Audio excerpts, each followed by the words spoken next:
Hello दोस्तों, आशा करते हैं आप लोग बहुत अच्छे होंगे। द परफेक्ट स्टडी में आप सभी लोगों का बहुत बहुत स्वागत है। इस वीडियो में हम लोग बात करने जा रहे हैं महाराजा सुहेलदेव स्टेट यूनिवर्सिटी से संबंधित एग्जाम अपडेट के बारे में कि जो बीएड सेकेंड सेमेस्टर है जो आपका 2023-25 बैच है और जो बीएड फोर्थ सेमेस्टर है 2022-24 बैच है, इनका एग्जाम मई में होगा या नहीं होगा या एग्जाम जून में चला जाएगा, कंप्लीट इंफॉर्मेशन देंगे। ये जो बाबू यूनिवर्सिटी एमएसडीयू यूनिवर्सिटी इतना बच्चों को कंफ्यूज कर दी है, चाहे उनका बीए हो, बीएससी हो, एमकॉम हो, एमएससी हो या फिर ये प्रोफेशनल कोर्स हो, हर टाइम टेबल को संशोधित करके आगे बढ़ा रहे हैं। कोई एग्जाम पोस्टपोन कर दे रहे हैं। कहने का मतलब जितना एग्जाम का प्रेशर नहीं है बालकों के ऊपर, उतना यूनिवर्सिटी की एग्जाम डेट को लेकर कंफ्यूज कर दी है। तो कंप्लीट इंफॉर्मेशन हम आपको देने वाले हैं कि एग्जाम होगा या नहीं होगा। पूरी बात को अच्छे से समझ लीजिएगा ताकि जो क्लास कराए हैं आप इस वीडियो को देखने के बाद उस क्लास को जाके अच्छे से पढ़ पाए। ठीक है, सबसे पहले बाबू ध्यान से मेरी बात को समझिएगा। अभी जो एग्जामिनेशन फॉर्म की डेट थी उसको एक्सटेंड करके इन्होंने आगे बढ़ाया था और 3 मई को लास्ट डेट इन्होंने बताया था कि 3 मई तक आप अपने फॉर्म को भर सकते हो। पूरी बात को समझिएगा। चलिए, फोर्थ सेमेस्टर के एग्जामिनेशन फॉर्म को भरने के लिए यहाँ पे लिंक तो ओपन की गई थी, उसके साथ साथ सेकेंड सेमेस्टर के फॉर्म को भी भरने की लिंक ओपन कर दी गई थी, लेकिन अभी फर्स्ट सेमेस्टर का रिजल्ट आया ही नहीं है। जब बच्चे रोल नंबर अप्लाई कर रहे हैं तो वहां पे लिख रहा है डाटा नॉट फाउंडेड, कोई डाटा यहां पे शो ही नहीं कर रहा है, तो ये बच्चे ऑटोमेटिक परेशान हो जा रहे हैं। तो हम आपको पहले बता दें कि बीएड सेकेंड सेमेस्टर की लिंक तो एक्टिवेट हो गई है, लेकिन अभी फॉर्म अप्लाई नहीं हो रहा है, तो आपको परेशान नहीं होना है। ठीक है, और फोर्थ सेमेस्टर की बाबू चीजें रेडी हैं, आपका टाइम टेबल भी आ गया है और आपका एग्जाम यहां पे 10 मई से शो कर रहा है और आप अपने कॉलेज पे कांटेक्ट करके कल जाके आप अपना एडमिट कार्ड भी ले लीजिएगा। हर महाविद्यालय को एडमिट कार्ड भैया बांट दिया गया है यूनिवर्सिटी से। ठीक है, पहला पेपर आपका challenges and issue of education in India, Bharat में शिक्षा के मुद्दे व चुनौतियां, बहुत ही प्यारा पेपर है, वो आपका 10 मई को है। ठीक है, सेकंड पाली में है फोर्थ सेमेस्टर का, तो ये पॉइंटों को याद रखिएगा, 2 बजे से लेके 5 बजे तक। ठीक है, तो आपका जो फोर्थ सेमेस्टर वाले जो बच्चे हैं, कोई इलाहाबाद रहता है, कोई कानपुर रहते थे, कुछ बच्चे जॉब वगैरह भी करते हैं, सर घर आना है हमें, तो बिल्कुल बाबू आपका जहां पे भी सेंटर जाता है आप अपने सुविधा अनुसार वहां जाइए और अपना एग्जाम दीजिए। अब आपका एग्जाम पोस्टपोन नहीं होगा यूनिवर्सिटी की तरफ से, तो यही हमको अपडेट मिली है। ठीक है, चलिए उम्मीद करेंगे ये हम आपको बता दिए। अब बात आती है सेकंड सेमेस्टर, सर जी हमारा भी बता दीजिए। अभी फोर्थ सेमेस्टर वाले भी कुछ बातों को सुन लीजिएगा। सबसे पहले देखिए बाबू, जो आपके बीएड सेकेंड सेमेस्टर वाले बच्चे हैं, साफ साफ एक नोटिस रिलीज करके बता दी गई थी 26 अप्रैल को, और यहां पे ये बता दिया कि आपका जो एग्जाम है वो जून माह में कंडक्ट किया जाएगा।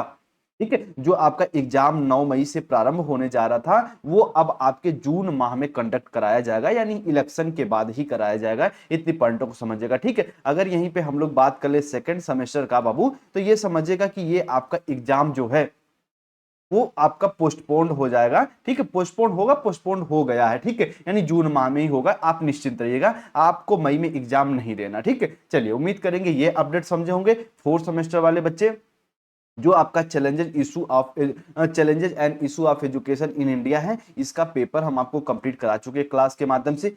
आज रात तक हम आपको मॉडल पेपर बाबू टेलीग्राम पे अपडेट कर देंगे। जो बच्चे नोट्स लिए हैं तब भी ठीक है, नहीं लिए हैं तब भी ठीक है, टेलीग्राम पे सारे बच्चों को हम की एक तरीके से मॉडल पेपर प्रोवाइड करा देंगे। आप देख के आपको आइडिया लग जाएगा। यूनिवर्सिटी पहली बार ये एग्जाम कंडक्ट करवाने जा रही है कि भारत में शिक्षा के मुद्दे व चुनौतियों वाला पेपर, तो हम एक मॉडल पेपर से आपको एक आइडिया दे देंगे, उनको अच्छे से पढ़ लीजिएगा। बाकी जितनी क्लास कराएं बाबू कर लीजिएगा। और जो आपका और भी पेपर यहां पे है, तो एग्जाम जैसे जेंडर स्कूल एंड सोसाइटी, इसकी पूरी क्लास हम आपको करा चुके हैं। प्लेलिस्ट हम टेलीग्राम पे शेयर कर देंगे, वहां से पढ़ लीजिएगा आप लोग।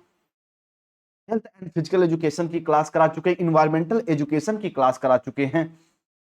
एक बार आप जाके टेलीग्राम को चेक करिएगा, प्लेलिस्ट को चेक करिएगा, आप कहेंगे तो हम कंप्लीट सीक्वेंस में आपको प्लेलिस्ट टेलीग्राम पे अपडेट कर देंगे। ठीक है, इतना कर लीजिएगा। और उसके साथ साथ कंटेम्प्रेरी इंडिया एंड एजुकेशन का सिलेबस पूर्वांचल से बिल्कुल डिफरेंट है। एक क्लास हम आपको लिए थे 2 घंटे की, जिसमें हम लोग बौद्धिज्म को और हिंदुज्म को और इस्लामिक ट्रेडिशन में या मिडवल पीरियड में कैसा की भारतीय शिक्षा थी उसको हम लोग कवर किए थे। आज हम लोग एक क्लास लेंगे जिसमें मैकाले के सुझावों को समझेंगे, छूट के घोषणा पत्र को हम लोग समझेंगे, गोखले बिल को बाबू हम लोग समझेंगे, वर्धा कमीशन को हम लोग समझेंगे, गांधी जी ने क्या सुझाव दिया था, निःशुल्क शिक्षा के बारे में उन्होंने क्या बोला था, तात्कालिक शिक्षा के बारे में उन्होंने क्या बोला था, अंतिम शिक्षा के बारे में उन्होंने क्या बोला था। ठीक है, इन सारी पॉइंटों को हम लोग अच्छे से बाबू समझेंगे। आज एक क्लास हम आपको लेके आएंगे, फिर एक क्लास और दे देंगे, तो ये भी पेपर कंप्लीट हो जाएगा। ठीक है, थोड़ी सी चीजें उलझ चुकी थी और शायद आपको थोड़ी चीजें दिख भी रही होंगी, तो हो जाता है बाबू। ठीक है, बाकी हम क्लास आपको दे देंगे, आप निश्चिंत रहिएगा। और जीवन है, अगर चीजें बेहतर जा रही होती है ना, तो कुछ चीजें ऐसी जरूर आप पे हावी हो जाती हैं कि बिल्कुल आपको बैकफुट पे लेके चली आती हैं। फिर भी जीवन तो संघर्ष है, ये लड़ना है, जीना है और एक दिन चले जाना है। इसी प्रोसेस में आगे बढ़ रहे हैं हम लोग। चलिए, आप लोग अपना ख्याल रखिए, मिलते हैं हम अब क्लास में। और कोई डाउट वगैरह हो तो आप इस नंबर पे भी हमें कांटेक्ट कर सकते हैं, as a teacher, as a बड़ा भाई समझ के। और कोई आपके मन में कन्फ्यूजन वगैरह हो तो हमसे पूछ लीजिएगा। हम मिलते हैं अपनी क्लास में। उम्मीद करते हैं आपके सारे डाउट क्लियर हो गए होंगे और अब आप अपनी पढ़ाई पे फोकस करेंगे, यहाँ वहाँ चीज़ों के बारे में कन्फ्यूज नहीं होंगे। ठीक है, चलिए, और जो एडमिट कार्ड है बाबू वो जाके ले लीजिएगा, टाइम टेबल हम टेलीग्राम पे अपडेट कर देंगे। ठीक है, अपना ख्याल रखिए, मिलते हैं हम लोग क्लास में। आप सभी भाई बहन को नमस्ते, जय हिंद।